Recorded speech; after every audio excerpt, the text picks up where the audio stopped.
Prior to joining the Atlas Society, I was a serial entrepreneur and was very strongly influenced by both Atlas Shrugged and Rand. In fact, I was taking a sociology class at Duke, and I don't know why I was taking a sociology class, but it was a requirement. But the professor was talking about sociology in the media, and he wrote the textbook for the class, and his approach was, and this was in 1995, this was before the web became popular, but he said, the internet is a threat to media, it's a threat to communications, because you're gonna have narrowcasting, you're gonna have small groups talking to small groups, people forming different opinions.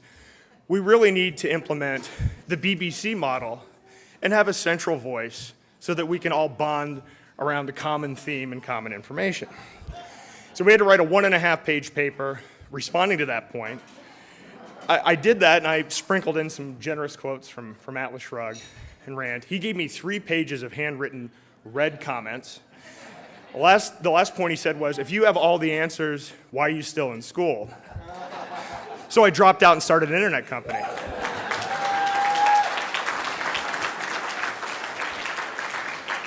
We have a very distinguished panel of entrepreneurs here on the panel tonight that represent different industries, ages, and geographies. But like me, they share one common point, which is the huge impact of Ayn Rand's works on their business practices. John is a reformed left-winger who, after graduating from Princeton with a BA in psychology, started his career as a researcher in the libertarian stronghold of Portland, Oregon. Through free will and the application of reason, John realized, based on his research, that freedom and liberty are a better approach than government control and regulation. Prior to joining Fox Business News, Stossel co-anchored ABC's primetime show 2020. His John Stossel specials ask very tough questions facing Americans today. His economic programs have been adapted into teaching kits called Stossel in the Classroom. They're now seen by more than 12 million students every year, and our own David Kelly participated in a show called Greed, which has now been seen by more than 15 million people.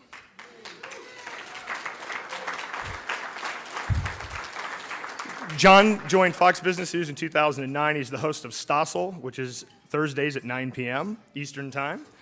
He's received 19 Emmy Awards for his work. And so with that said, it's my pleasure to introduce, I don't know what the tagline is when you started, the man who amplifies objective reality, John Stossel.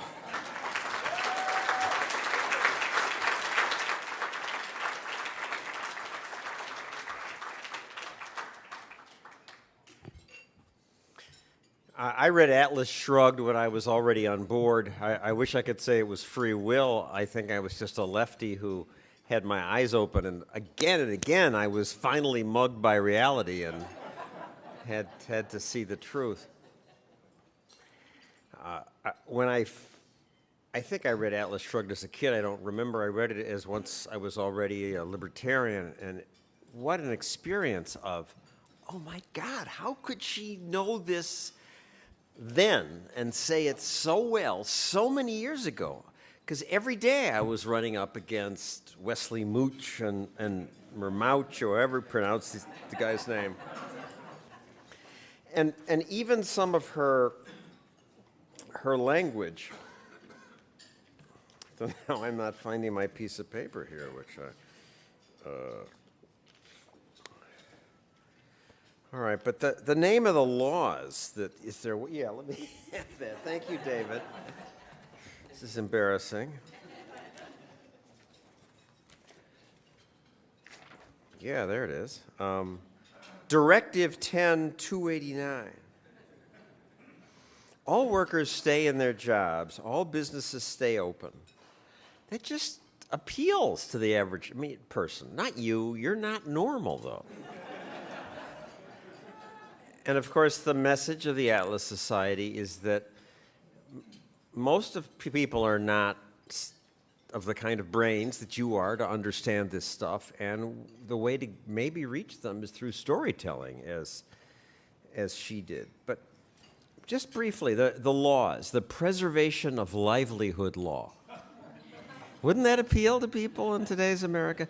The equalization of opportunity law. I mean, even the Steel Unification Plan sounds good to people. You're trying to to enlighten people, get the word out. You alluded to the classroom work. I did want to mention that briefly because David is in the second most popular video that we offer to high schools. After I became a born-again free marketeer and I wanted to get these ideas out, I went to ABC and said, can I take these and offer them to teachers? And they said, no, who the heck do you think you are?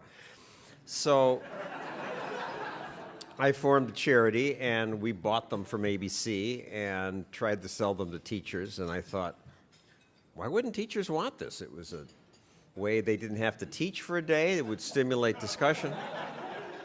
And I'd gotten letters from teachers who said, oh, I wish I'd taped that.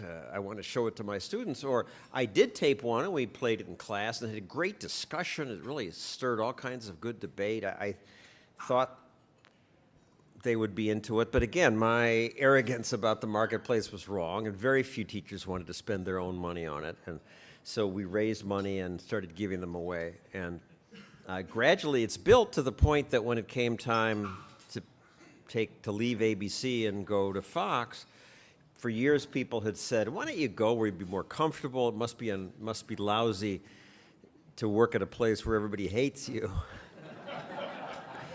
And it was. But I would say, I don't want to preach to the converted, and ABC has more viewers, 10 million people. Fox has 100,000.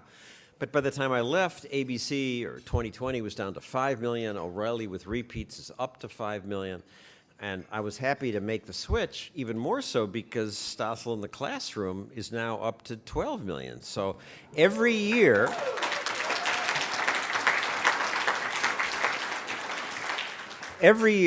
millions of kids, not all 12, because different teachers show different videos, and not all play all the videos, but watch David Kelly say, what's so great about Mother Teresa? What's so great about suffering? Who did more for the world, Mother Teresa or Michael Milken? And this was just such a wonderful head spinner for people. And, of course, Michael Milken, having invented junk bonds, created 1 million jobs. And those jobs live on year after year and do much more for the world than Mother Teresa, despite her supposedly nobler motives. Came close to doing. So, David, thank you for starting this group, and thank all of you what you're doing, and thank John Aglialara for trying to get the movie out there again and again, and now a third time.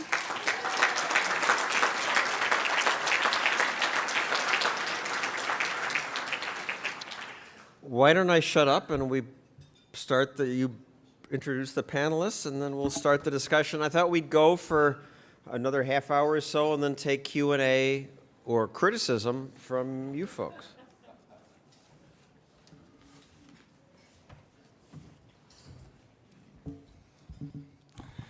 Thank you, John. We have a very distinguished panel. I'll start. We have Jared Fuller, who is, actually now that I'm looking through the bio, a serial and parallel entrepreneur.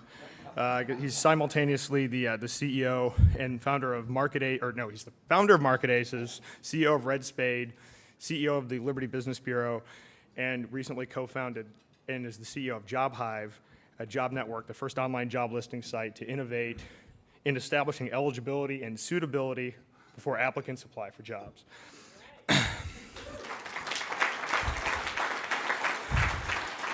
Senator Ron Johnson is here. Senator Ron Johnson represents Wisconsin. He was first elected in 2010. In 1979, he co-founded Packer, a company producing plastic sheet for packaging and print applications. He's been building the same business for the last 31 years, doing everything from the company books, selling the products. He's a bottle washer, the whole 9 yards. He's been involved in every function of the business. His experience in business inspired him to run for Senate as a defender of liberty. Jay LaPere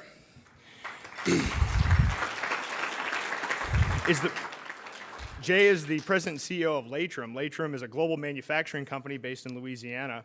Latrim is comprised of 4 operating divisions and employs over 1,700 employees worldwide. Jay is the chairman of the Atlas Society's Board of Trustees and is also the chairman of Ion Geophysical.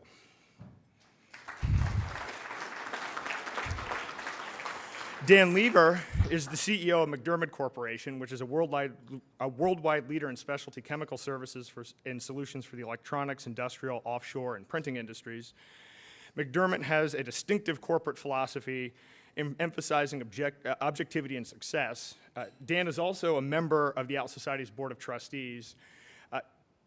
Dan has encouraged his staff to study Atlas Shrugged and reflect on its meaning for understanding our world and how to achieve business success. And in fact, David, Will Thomas, and some others went out to his facility and educated his management team on how to apply these principles to business.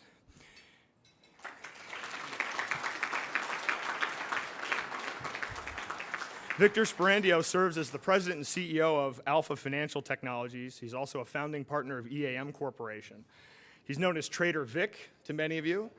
He's a professional trader, index developer, and financial market commentator, and I'm pleased to announce he's the most recent addition to our Board of Trustees.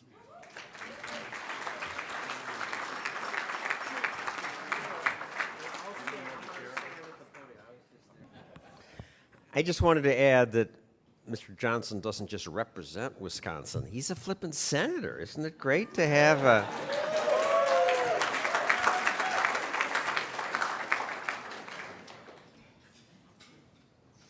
So why don't we start in order of introduction? Jared, as the young person on the table, I assume you're more interesting to all of us because young people are just more interesting.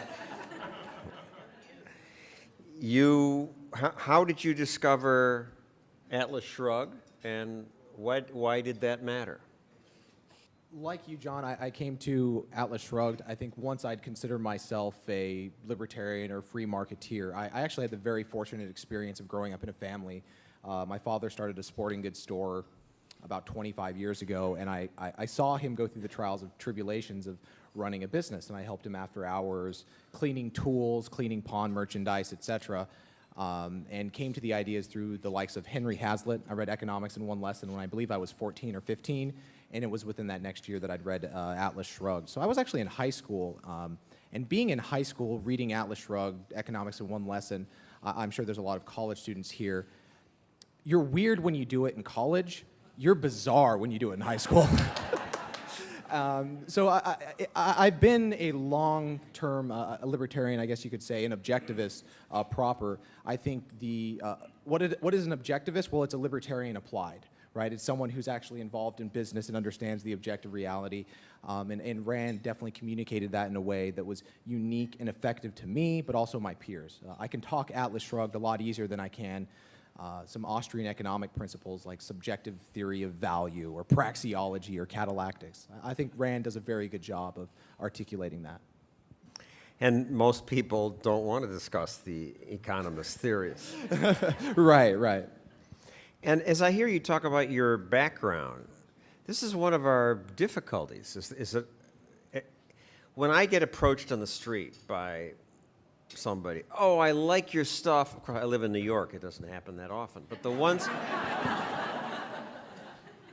in New York, there are only two categories of people who get it. One are people who grew up with people or who tried themselves to start a business and ran into the regulatory state and had the experience.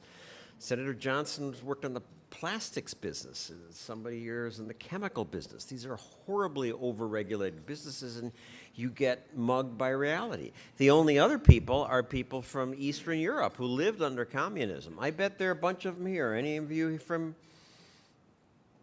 Okay. Few. Senator Johnson, what made you care about Atlas Shrugged? Well, my mother was a ravenous reader, and so she'd read Fountainhead and had Atlas Shrugged laying around the house, and I think it was one Christmas vacation that during college that I picked it up, and it was obviously taken by, just overcome with it, really. I remember, those, 50-page, 75-page soliloquies by John Galton. When they were over, he goes, oh, no, I wanted to keep going. John, you had mentioned, it's also the first, 1,100-page book that you go, I can't believe it's over. But, you had mentioned a couple of these laws. It is amazing how prophetic Ayn Rand really was. You take a look at something called the Employee Free Choice Act. Or how about the reason I ran, the Patient Protection and Affordable Care Act. I mean, it's just eerie in terms of how incredibly prophetic she really was, and we are living right now Atlas Shrugged, and it's sad. And I would just add to tell you a little more about Senator Johnson. He's now running a website he calls Victims of Government. That's a new twist from someone in government. We're trying to put a human face to some of that abuse, he says. And he points out that to comply with regulations, Americans spend more than all but 8 economies in the world. So the whole economy. The problem in selling this to people is each regulation is a little boring cut. It's like being pecked to death by ducks.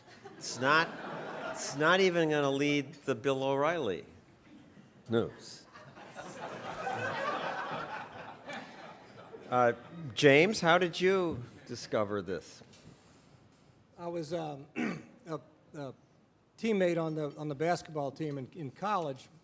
Where he and I were having an argument. I was a devout Catholic and a staunch, sort of big government Republican. And I said that communism is good in theory, but it doesn't work in practice. And he said, communism is the most immoral political system ever conceived. And 6 or 7 hours later, the sun came up, and he said, you're so stubborn and so effing ignorant that I am never going to speak with you about these subjects until you read these books. And he gave me Capitalism, the Unknown Ideal, and he gave me a lot of Hazlitt and Bastiat and others, and that's how it took me a little while, but not too long till I got it. So. And Jay, this was a college student who was that educated? Where did he get it? This, if you can imagine, on the basketball team at the University of Texas, to actually have run across someone who thought that way, it's pretty extraordinary. And I look back on that as giving me great hope that these ideas can spread through a lot of one-on-one and anecdotal, and they're just so powerful that they capture you when they get you. So. And I would just add an arbitrary fact. Jay's father invented the world's first automated shrimp peeling machine.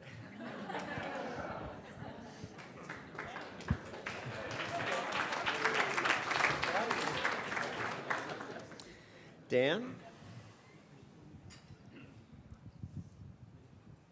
Well, I think I'm the opposite of a serial entrepreneur, having worked for the same company for 30 years, and my father before then.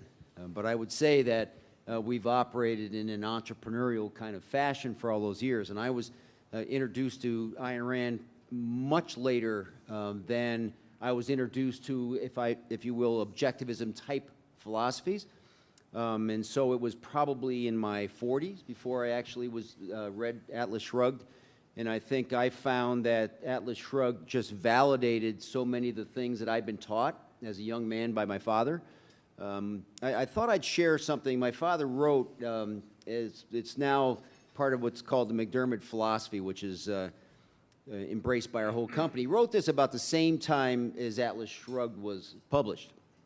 And it says, "We believe in the supreme worth of the individual and the dignity of his or her work for the benefit of us all.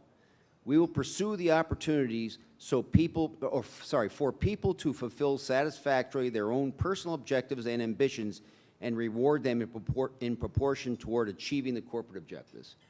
And, that's about as objectivist a type of statement that was written in the late 50s, as I can imagine. So I'm proud to have been introduced to the formal part of objectivism much later than that, but it's certainly something that I had embraced far before then.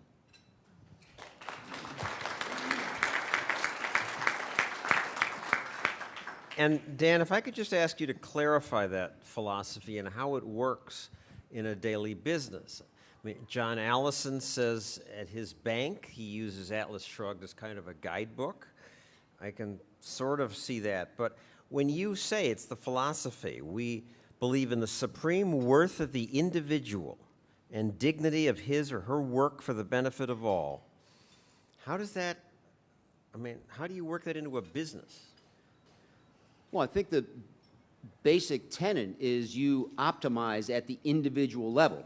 that you don't concern But you yourselves. march them into your office and say, here's our philosophy, and use this. Well, as- I'll tell you what happens, and it happens periodically. Someone will come in and say, we believe in this, you aren't practicing this, what's wrong with this picture? And these people are authorized because of the belief in each individual as his own entity to be able to challenge anything in the company to try to find a better situation than what they might otherwise be dealt with. And what would be an example? An example, well, there was a recent example I can tell you about where an employee was terminated by the company. And this employee called me up and he said, you know, I've been terminated. And he was a salesperson in Minnesota. And he said, this isn't what the company believes in, and I have performed the way I've been asked to perform, and this is inconsistent with the philosophy. You need to reverse this. And I did.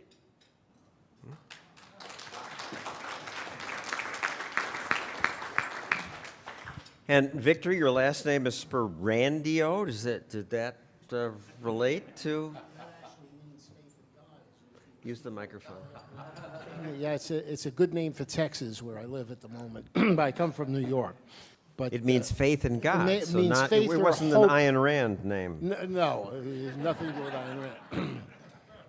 No, And just that's what my dad's name was, and I inherited it. What can I do? And you're known as Trader Vic. You're a lot of people in finance get these concepts, though they don't push them. And you worked for George Soros, who once called me a market fundamentalist, kind of like a Muslim fundamentalist. It was not a compliment. Yeah, George and I ran his money in late '81 into mid '82 on a very special deal. We never talked philosophy, and we are 180 degrees apart. Okay, but I spoke to him every day for 7 months, literally, including Sundays. He never talked politics or his philosophy. But would you like me to tell you how I bumped into Ayn Rand? Yes. Okay. Been waiting to ask that. You could have asked me a different question. Anyway, I was 15 and I was reading. This is 1960, and I was reading Playboy. And if you know those letters to the sort of the advisor, and they like to give quotes by famous people, so they quoted a book called Maxims by La Rochefoucauld. And if you ever read, maxims are aphorisms, they're cute little sayings, and I really like this, and I went to the bookstore to buy a book by this author, La Rochefoucauld, who wrote in the late 1500s. Anyway, next to R, I had to go to R here, not L. So I go to R, and I see the book called The Virtue of Selfishness by Ayn Rand. I said, well, that's odd. Why is that good, this self-virtue? So I picked up the book, I flipped through it, and then I saw Nathaniel Branden's chapter on the psychology of pleasure, which kind of was the reason I went to that store, because of Playboy. So that actually... That actually made me buy that book, and I really didn't get to Atlas Shrugged until I was early 20s, maybe 21, 22, but it took me a while to read this little book called The Virtue of Selfishness, and I had seen Atlas Shrugged somewhere, maybe I was 18, but it was 6 times the size, and I said, Jesus, understanding one of these chapters when I was 15 was difficult, but what really got me was the trader principle. We are 180 degrees apart, okay? But I spoke to him every day for 7 months, literally, including Sundays. He never talked politics or his philosophy. But would you like me to tell you how I bumped into Ayn Rand? Yes. Okay. Been waiting to ask that. You could have asked me a different question. Anyway, I was 15 and I was reading. This is 1960, and I was reading Playboy. And if you know those letters to the sort of the advisor, and they like to give quotes by famous people, so they quoted a book called Maxims by La Rochefoucauld. And if you ever read, maxims are aphorisms, they're cute little sayings. and I really liked this, and I went to the bookstore to buy a book by this author, La Rochefoucauld, who wrote in the late 1500s. Anyway, next to R, I had to go to R here, not L. So I go to R, and I see the book called The Virtue of Selfishness by Ayn Rand. I said, well, that's odd. Why is that good, this self-virtue? So I picked up the book, I flipped through it, and then I saw Nathaniel Branden's chapter on the psychology of pleasure, which kind of was the reason I went to that store, because of Playboy. So that actually, that actually made me buy that book, and I really didn't get to Atlas Shrugged until I was early 20s, maybe 21, 22, but it took me a while to read this little book called The Virtue of Selfishness, and I had seen Atlas Shrugged somewhere, maybe I was 18, but it was 6 times the size, and I said, Jesus, understanding one of these chapters when I was 15 was difficult, but what really got me was the trader principle, and actually, I was at that time playing cards with my 15 to 20 other lads in our neighborhood and being successful. But my mother said, you can't do this for a living.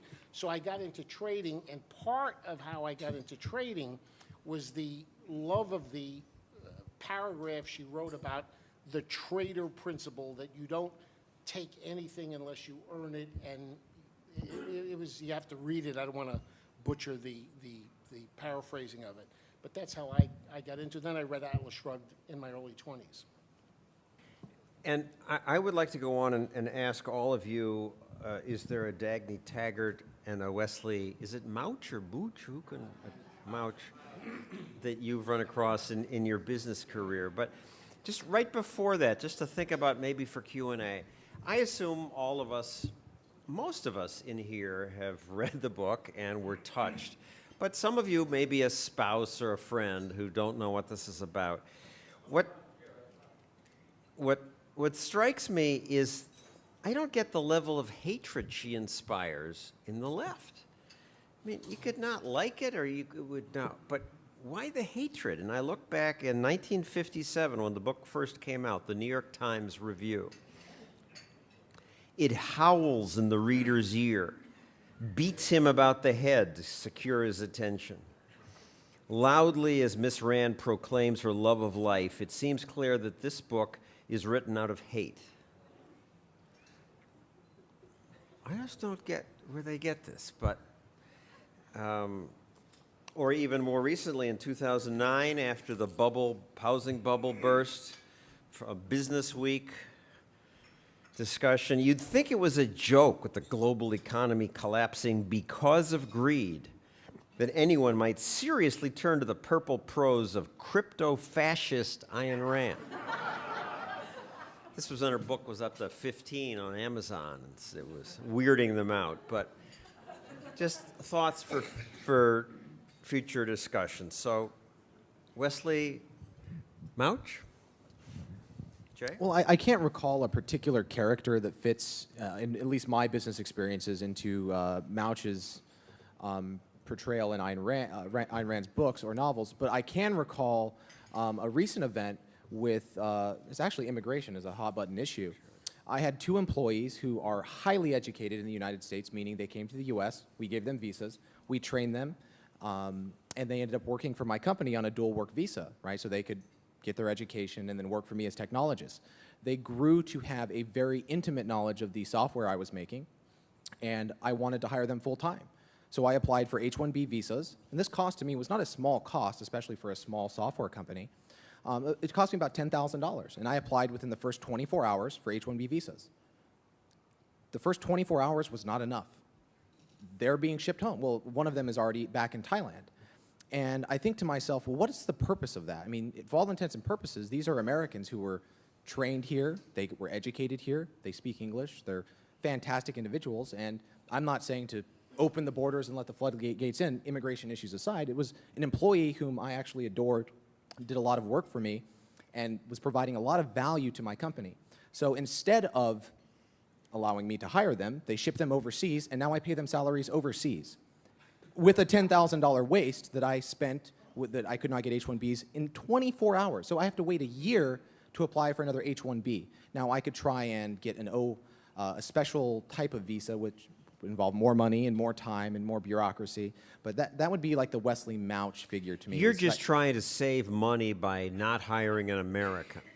They live in America and they require American wages, and I'm of the belief that humans pretty much they sleep the same way, they eat the same way, they breathe the same way. I wanted the person who could articulate the vision for my company and put in the work and the effort, the energy, and the passion. And these people were more passionate, more energetic than anyone else that I interviewed. And to me, that's why you should have a job. That's why you should have a career, because you believe in something, not just because of a traditional status of this is an American or not an American. I think an American is defined by their values, not necessarily about where they were born.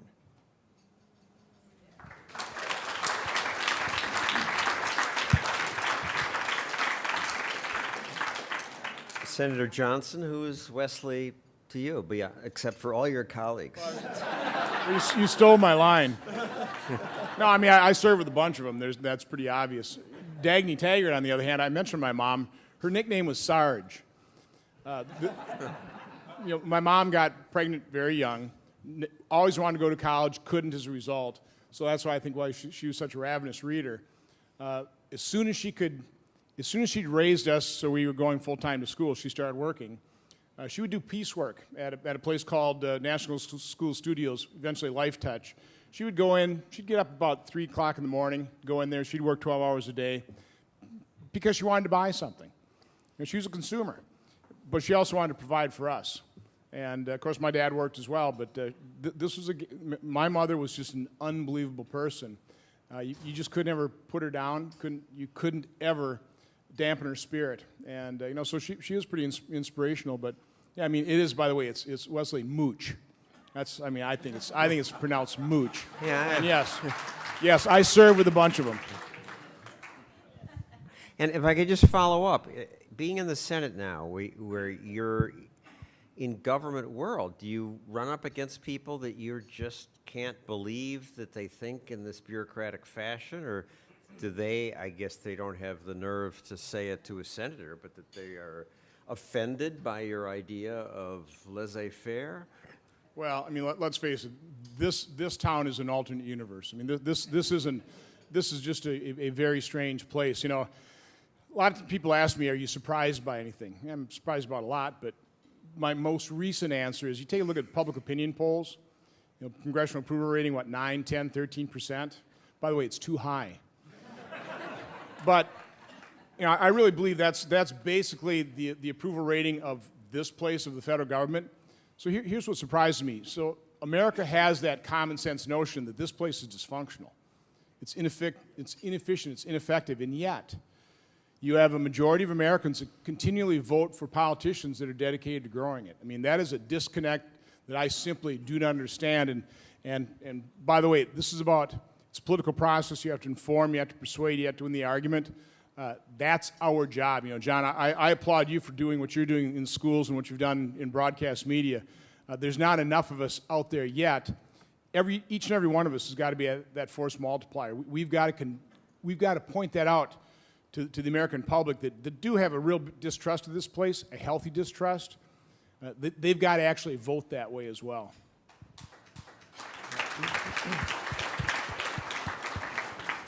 It does go against people's intuition, because can you imagine a school group going to visit their congressman or senator and saying, "Senator, what laws have you repealed while you were here?"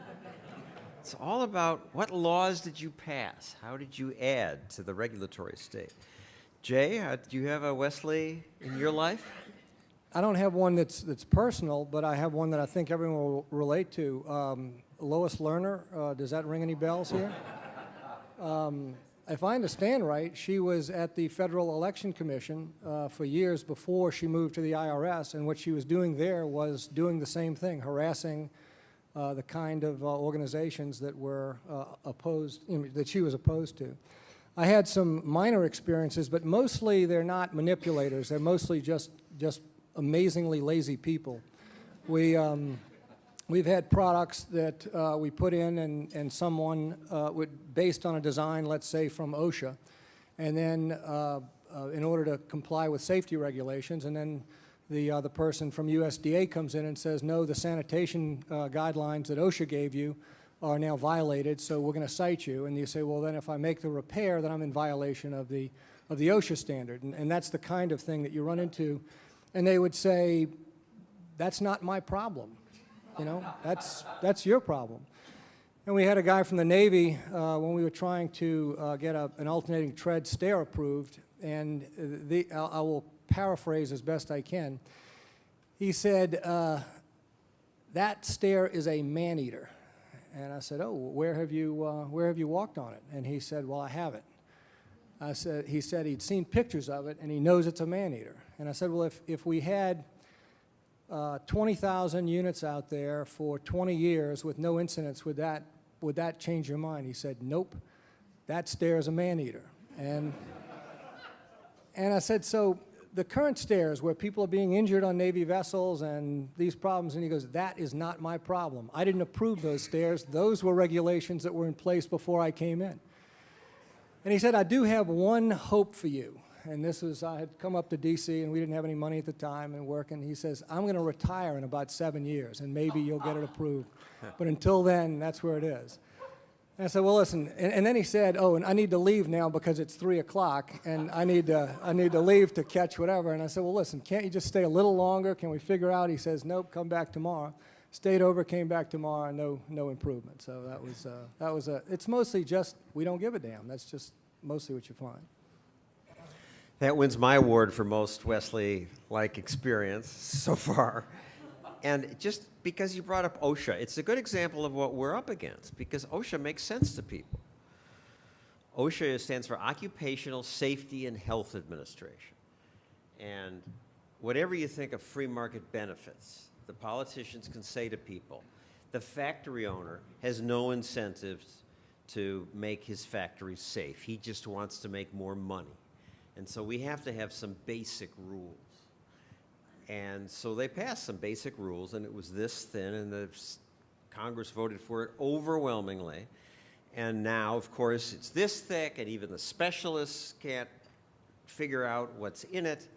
But the head of OSHA could show this chart and was fond of going around the country saying, aren't we wonderful? Look how and he had the slope of the line was like this. Look how workplace deaths have dropped since OSHA was created. And injuries went down at the same level. And it's just very impressive. Whatever we think about the evils of bureaucracy, look at the lives saved. Except then researchers went and checked it before OSHA, and the slope of the line was exactly the same. Government made no difference. It was like somebody getting in front of government gets in front of a parade and says, yeah, we led the parade. In a free society, things get better on their own, because as we get richer, we care more about safety. As we have an accident, we learn from the accident and make an adjustment. And even the most venal factory owner cares, if only because it costs him more to pay to retrain the workers to replace the ones he kills. But this is a hard sell for people. And Dan, Jay's business is oil and gas, seismic equipment. People can get their brains around that. But you're in specialty chemicals. Everybody hates you, I would imagine. And you're poisoning people in the bureaucrats' eyes. So you have a Wesley or a bunch You have all night? I have one particular story that I think is apropos. And we ran a factory in Connecticut with where we made chemicals. And one night we had a really regrettable accident, and we spilled some acid into a river. And we killed some fish. And actually it wasn't a river, it was a stream, but we still killed some fish, and it was a regrettable situation. And I stayed there all night long to make sure that we authorized the restitution as quickly as we possibly could, et cetera, et cetera. And to make a long story short, there wasn't any permanent damage to the river. And my experience with Leslie Mausch was the U.S. attorney, who I met with, it was probably a year later. And he looked at me and he said, you are no different than the terrorists who would try to pollute our water supply. I don't know what you're supposed to say, except I did say "fuck you." Excuse my French, but.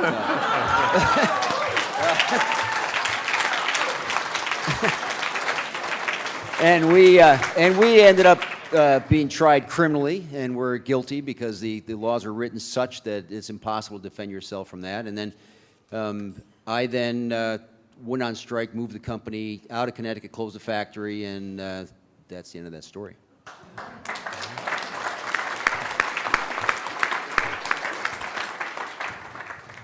And Victor, in terms of regulation, I would think as a trader you've had it easier.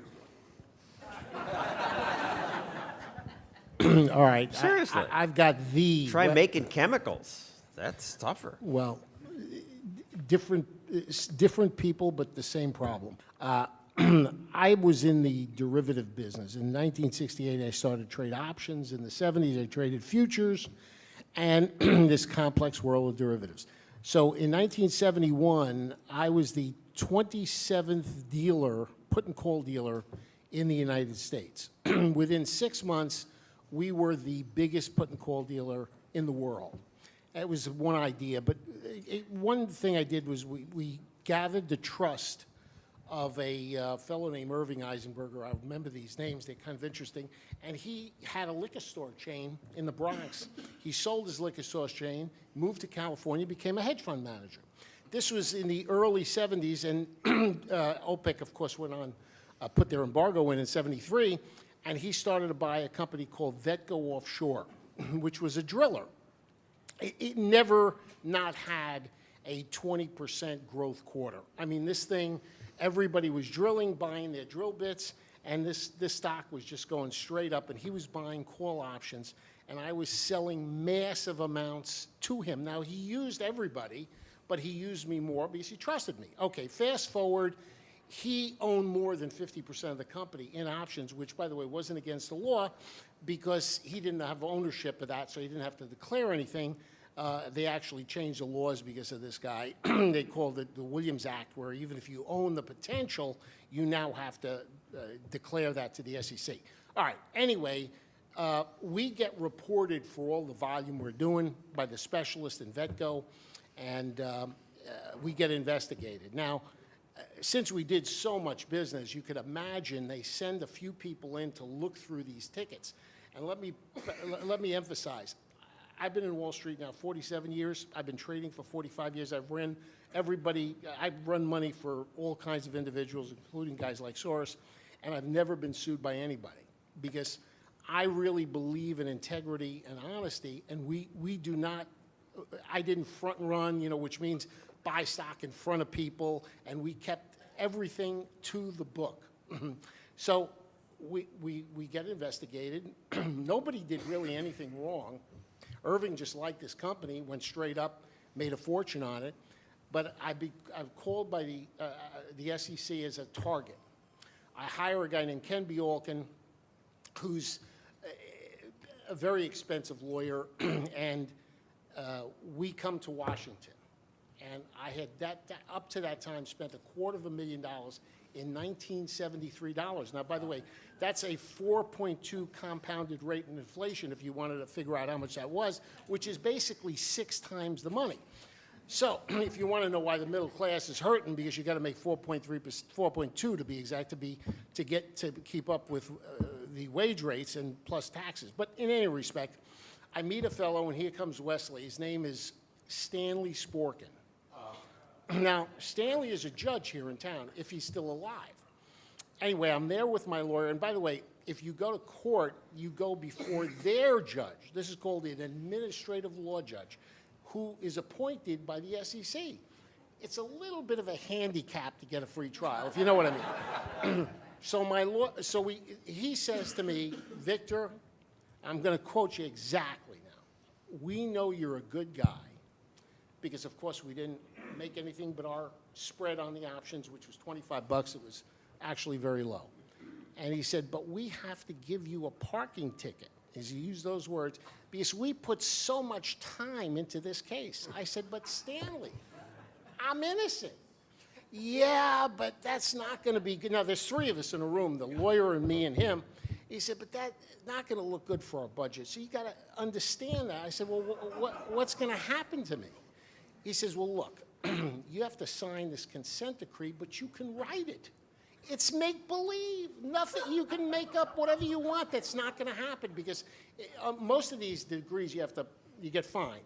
So he said, just write what you don't do, and there'll be no fine, there'll be no suspensions, there'll be nothing.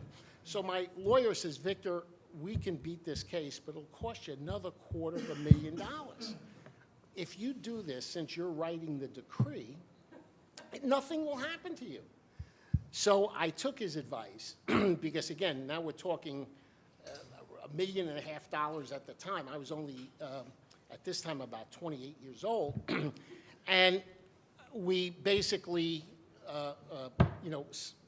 we signed the consent decree that I would never do what I didn't do the first time again, and I had nothing against me, and it's never been held up to me. So that part was right, but he was the Wesley Mouch, and matter of fact, he said, Victor, would you mind advising us on bond futures? They were coming out. They were coming out in '77. This was in '76. So I said, as long as you ask me the questions from my lawyer, because I don't want him to be responsible for my answers. But he was the Wesley Mouch of my life.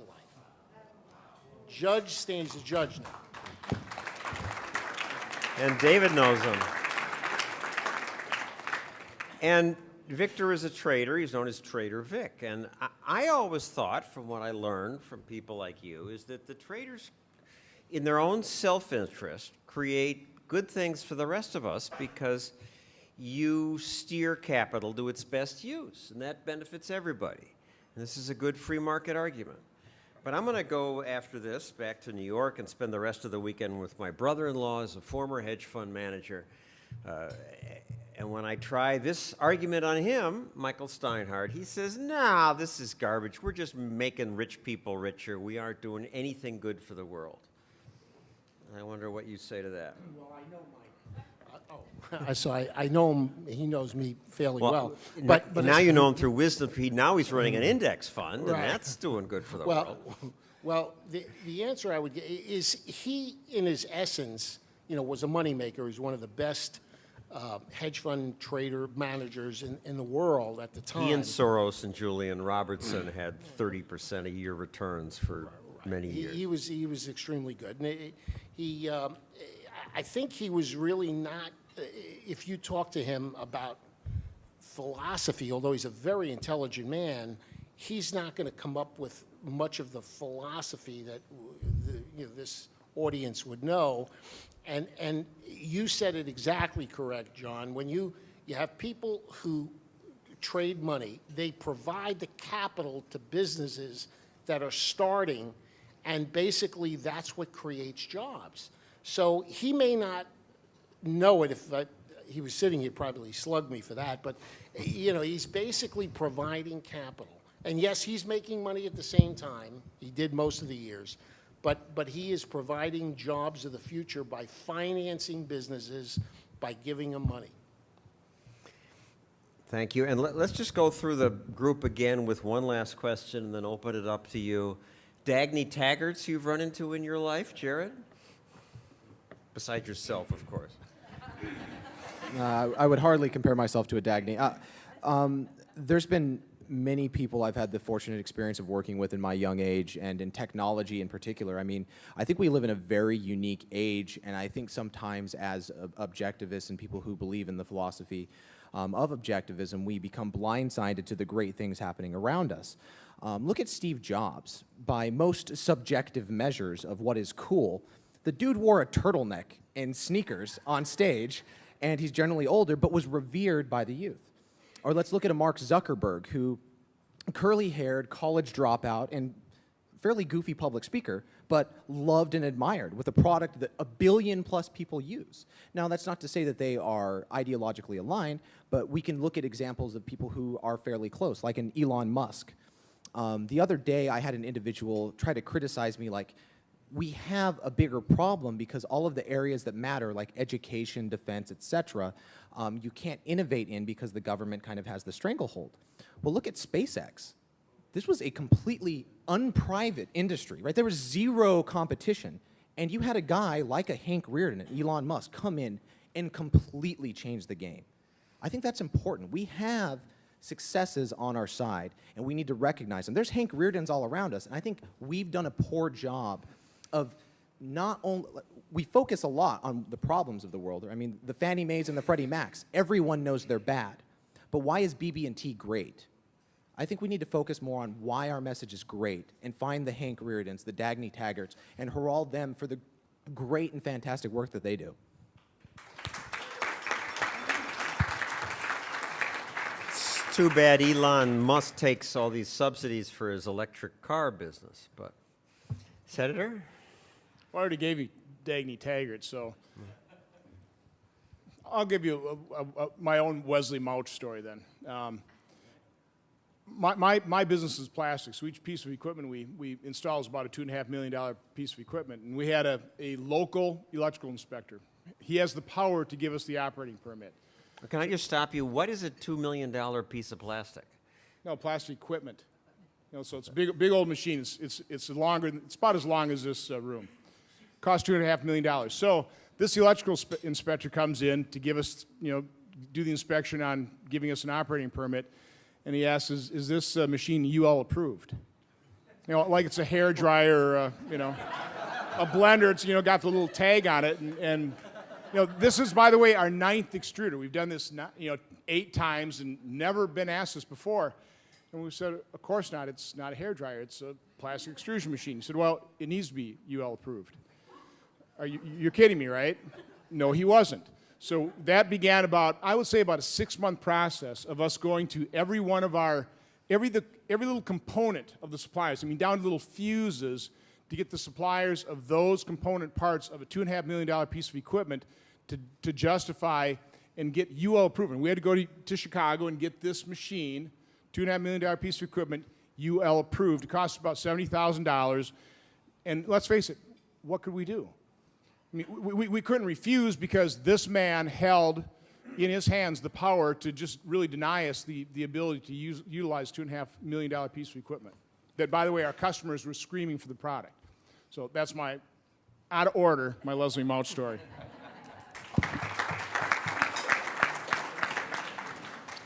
Jay?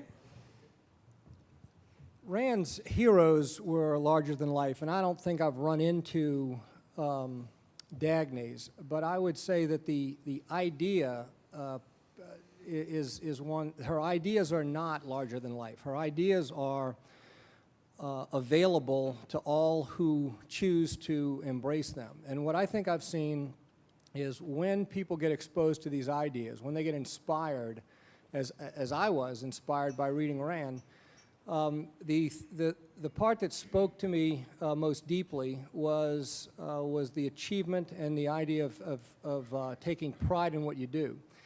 And that combined with purpose, reason, independent thinking, we see that today all around us. We see that at every level of our culture. I'm talking about in our business. And I think that people who work with these ideas in mind find a way to associate themselves with people who share them.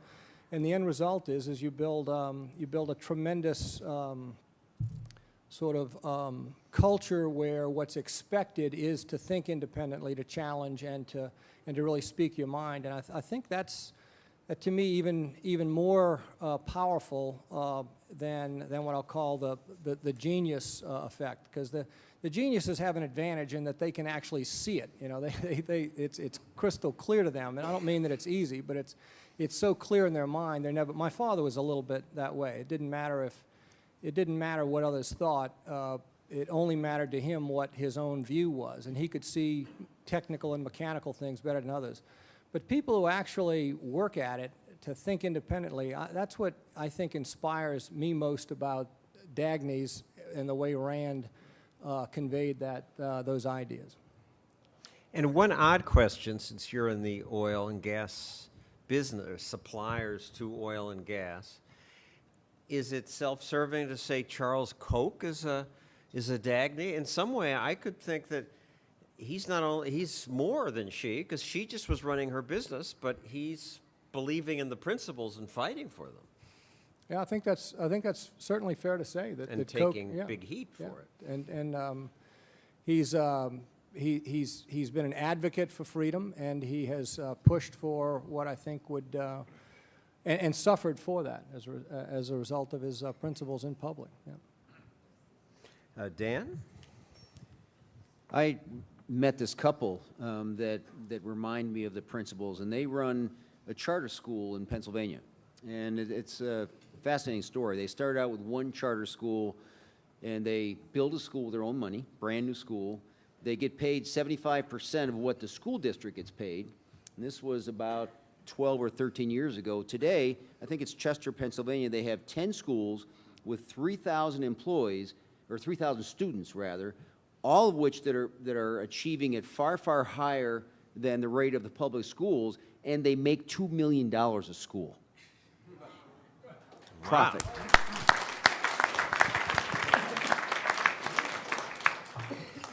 And as I think of the Dagnys, I think of the internet and the Steve Jobs and all this wealth created. I don't think it's an accident that it happened in the two capitals in America farthest from Washington. But they're now all lobbyists up. But the charter school is one area where it's taking on the government directly. So many entrepreneurs really fighting hard against the status quo. And Victor? Well, unfortunately, I don't know somebody of the capacity that would be called a Dagny. I mean, I had a limo I called a Dagny, but that is not what you're talking about.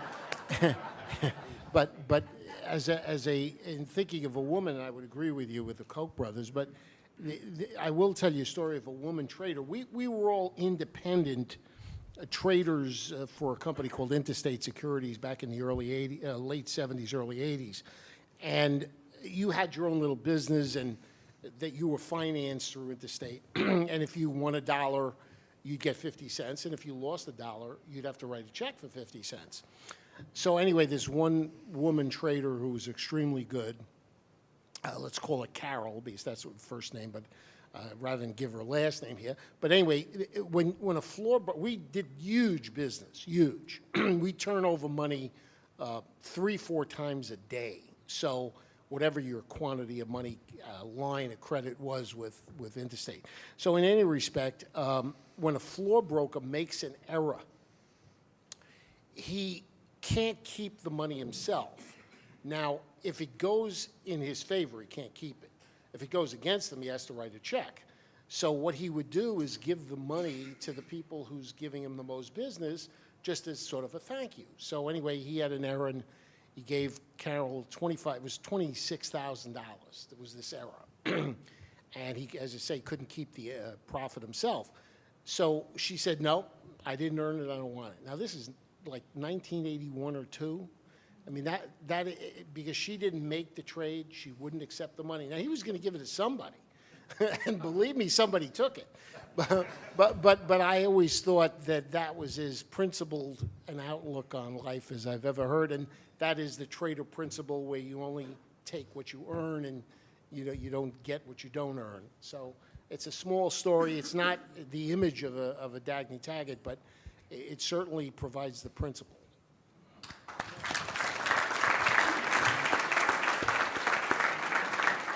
So it's your turn, and if you have he has a microphone there, if you just call him over to take the microphone. Good night. So why don't you start by saying who you are so your neighbors can get to know you. Right, so my name is Luis, and I come from Guatemala. My question, I don't know if it's an open question, actually, so I'll leave it open for anyone who wants to debate on that. Ayn Rand speaks a lot about the sanction of the victim and how when you are doing business and you agree to certain measures that you don't agree with, that allow you to keep doing the business, that is morally wrong. So when we live in a mixed economy, we find all those challenges ahead of us all of the time. If you have any experience related to that and how you managed to overcome the moral conundrum, I would like to hear it. Thank you. And while you think about it, I assume you're connected to UFM? Is this one? Sort of a Dagny Taggart-like experience of one entrepreneur who starts a university in Guatemala that teaches free markets. I'll give it a shot. It's a huge problem when, as organizations get larger, because the level of cronyism and the complexity of how intertwined all of these regulations are and how someone can shut you down becomes so pervasive that if an organization chooses to make that fight, and that was one of the comments that I made earlier about the Cokes, if you choose to take on a fight, the odds that you're going to pay big for it become large. So part of the challenge is to not put yourself in businesses where you're going to need to be as dependent. You try to minimize it, but I just don't think it's simply not easy. And I've faced do we want to take that subsidized loan? Do we want to pursue this? And when you have a team of people who believe that it's in the best interest of the company to do that, and there are opportunities that are cronyist to do it, there's a lot of pressure. And that's why I would say that to try to steer to the environments and to the places where you're going to see minimal impact, because it's very difficult when you have a large team, and you also have an obligation to shareholders if you have other people's money. So you have others' money, and you have employees, and you have to actually create a vision that says, no, I think culturally we'll be better off if we actually practice have the integrity to practice these virtues. And it's a hard sell. That's a hard sell, but you have to do it if you want to not drift down that slippery slope.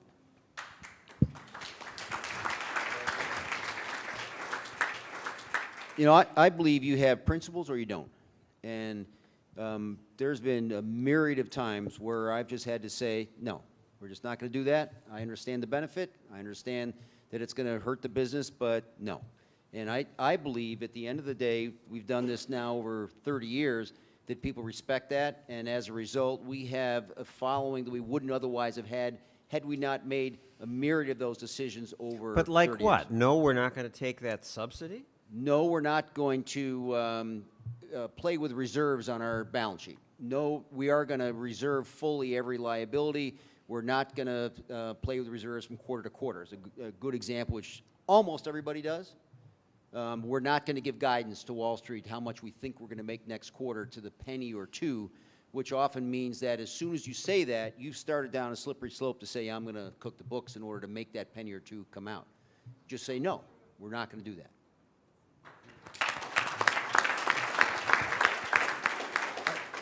I would just have one comment to make, and I think it ties together both, Ayn Rand's philosophy and objectivism in theory with the world as the way it is, right? As an objectivist, we need to pay attention to things like incentives matter, right?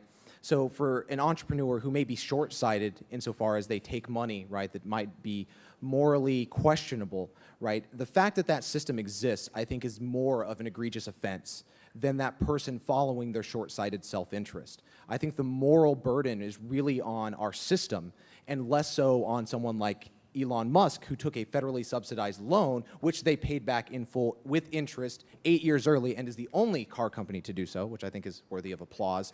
And it's an American-made car as well. But did they take that loan and did they do great things with it? Well, by far And they more. also continue to get the electric car subsidies, which allowed them to make the profits. Right. And my point is very simple. It's that incentives matter. And if we have a system that has improper incentives, people will utilize those improper incentives. So insofar as there should be political action, that's where there should be political action. I mean, what Democrat or what Republican believes in corporate welfare? Well, only the cronyist. I mean, you ask any Democrat, run-of-the-mill Democrat, do you believe in corporate welfare? Well, no.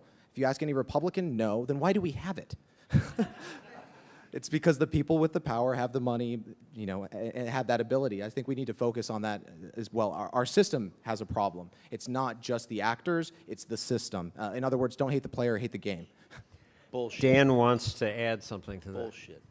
Bullshit, he says. Don't take the money, man. Don't take the money. It's morally wrong. It's morally wrong to take the money. Let me veer, as long as you start talking about system, let me veer off a little bit in terms of just the insidious nature of a large government and how that affects human behavior. You know, I always do say the root cause of our problem, a manufacturer always looking for it, truly is the size, the scope, all the rules, regulations, all of government's intrusion in our lives, the resulting cost and debt of government.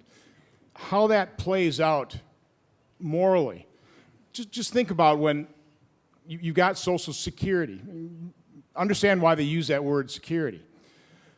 But because government is now providing all these welfare benefits, you know, the most generous donors still are the rich, evil, greedy people. But it's awful easy for people to say, well, I'm not going to give because I've already paid my taxes. And you start removing yourself from that charitable giving. You start removing yourself from that involvement in your community. And it has a just a downward slope in terms of our culture. And that's where we are today. We have this culture of entitlement and dependency that truly is really ruining this nation. And that's the tipping point. You can talk about the financial tipping point, but it's driven by that cultural tipping point, which is just that insidious nature of government growing and all the horrible incentives, disincentives, the horrible unintended consequences that causes.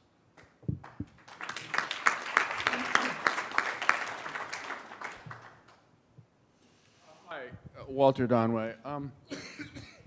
The sanction of the victim was an idea Ayn Rand brought up in connection with Hank Rearden, who accepted the moral premises of altruism and sacrifice from his opponents. And she made the point that you could not be morally hurt, you could not be morally put at a disadvantage unless you accepted the premise of altruism and such. If you rejected it, you were immune. It didn't really have to do with the principles of cooperation with government and such. In that case, you know, there are laws and regulations, and you follow them, except if you make your opposition clear to those, and you make your opposition clear. She gave the example of scholarships. When I was at Brown University, I got my first scholarship, and 3 months later, I was thinking about Ayn Rand, and I said, I can't do this, I gotta give it back. And fortunately, I had a very understanding dean who said, oh, you don't like government scholarships? Oh, we'll give you a private scholarship. But she very quickly came out and said, look, it's your money, it's government, you go ahead and accept the scholarship as long as you don't have to attest to the principle, if you indicate your opposition.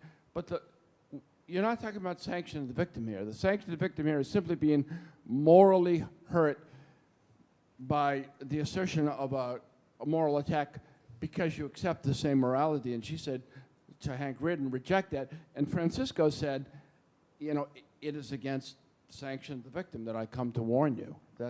So I wanted to clarify.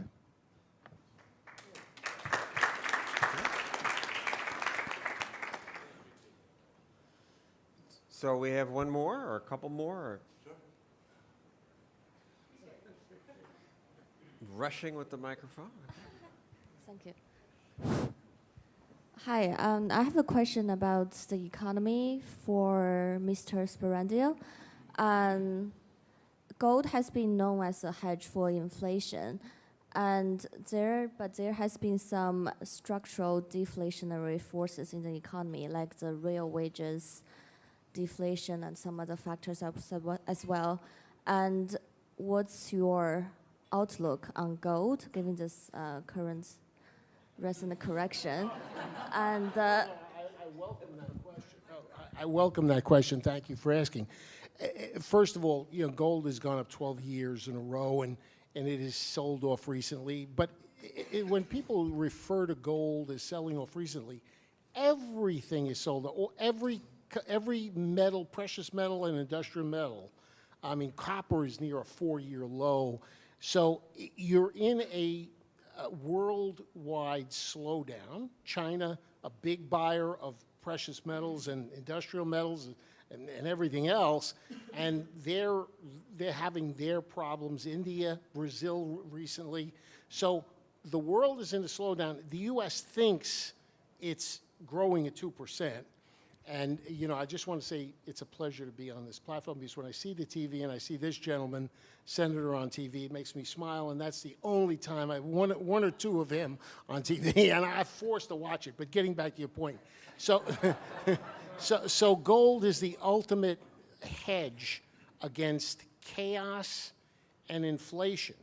But when you have a slowdown, worldwide slowdown, you have recessions or a potential recession, aside from what Ben Bernanke is predicting, you have commodities sell off. I mean, the the Dow Jones UBS Commodity Index is down 2.5 years. Most people don't refer to that. So gold is just catching up after 12 years of gains. I don't know what else in history has gone up 12 years in a row. So it is selling off and people are taking profits, but it is still the ultimate hedge. Now, should you put 100% of your worth into it? Absolutely not. You know, 5–10% and diversify is sort of the safe principle for any investor. So I still like gold, but, you know, I wouldn't necessarily say it's going up tomorrow. Can I talk about chaos? By the way, I apologize up front. I've got a unique ability to take a group of smiling faces, turn them into frowns. My current little project, I was one of those senators involved in the charm offensive. So we've been working with the White House. But what I've been attempting to do is I've been trying to bust us out of this 10-year budget window. I think this relates to, you know, what may or may not happen with gold. The reason, certainly the White House, the reason certainly Democrats want to confine ourselves to a 10-year budget window is it dramatically understates the problem. You know, the White House can say, hey, Simpson Bowles said it's a $4 trillion problem, so we've already solved 2.5, we got $1.5 trillion to go, and hey, have you noticed all that revenue coming in?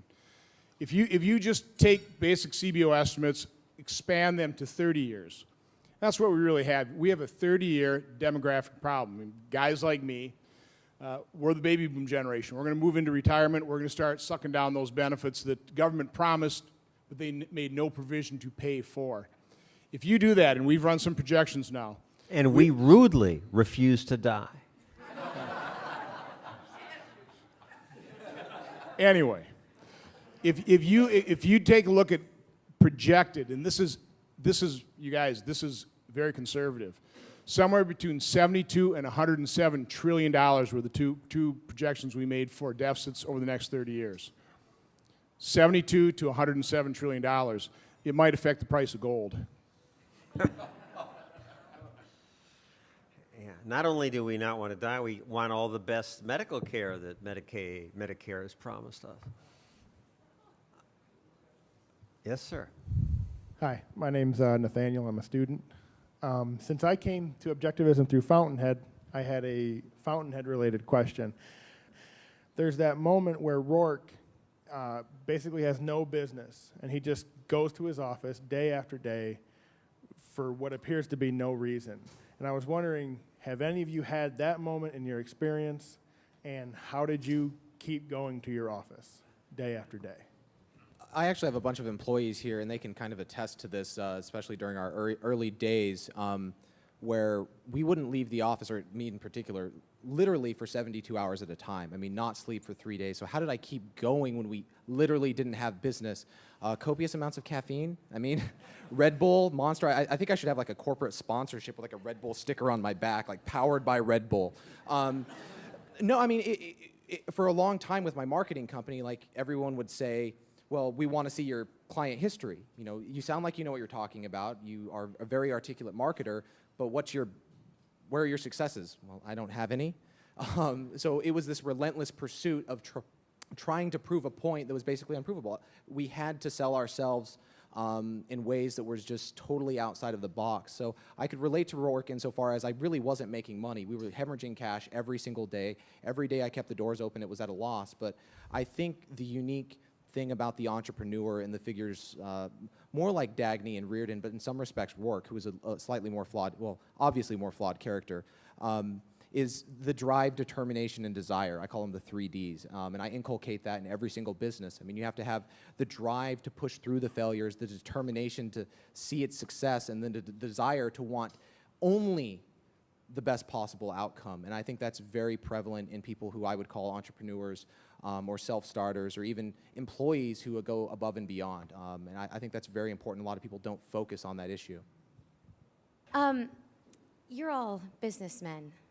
What advice would you give to a young woman that's trying to start her own business in this kind of economy?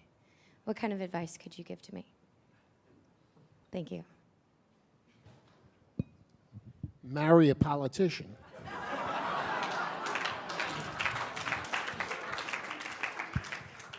Winning the Cynicism Award. I'll try to give it a serious answer. The key, this is what I tell my daughters, is that you have to love what you do. So even in this difficult time, and this is really a difficult economy with so many different rules and regulations come on the books and the expense of all these different regulations, if you love what you do, you will succeed. And even though it'll be a little harder, that would be my 2 cents. I couldn't agree with Victor's comments more. A little while ago, I was at a conference 2 or 3 years ago, and I was doing a bunch of sales for my company, and I was kind of the public face. And basically, I had probably 5 or 6 client meetings that developed out of that, and I closed every deal. And I went, wow, I was really on fire. Like, I'm not a salesman, but how did I close so many deals? And I realized it's because I actually believed in what I was saying. Like, what a novel concept, right? To actually believe in what you do. And if you really, like, in your heart, you're emotionally and viscerally connected to what you're doing, there's nothing in the world that can stop you, because every business fails. That is a fundamental truth. There is no business that has never had a failure. But if you believe in what you do, you'll find a way to make it work no matter what.